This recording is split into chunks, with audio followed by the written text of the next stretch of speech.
करवीर निवासिनी श्री अंबाबाईनं पायी चालत जात श्री ज्योतिबा देवाचं दर्शन घेतल्याची आख्यायिका सांगितली जाते.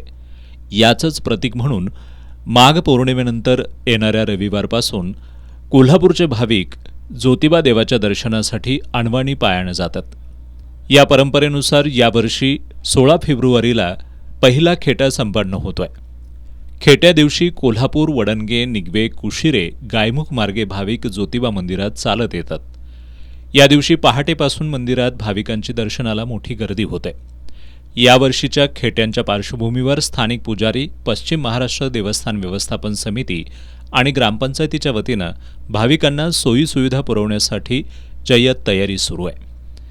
यंदा 16 फेब्रुवारी ते 9 मार्च या कालावधीत 4 खेटे होणार आहेत. चौथ्या खेट्याला भाविक देवाला अभिषेक घालून पोशाख आणि नैवेद्य अर्पण करून खेटे यात्रेची सांगता करतात.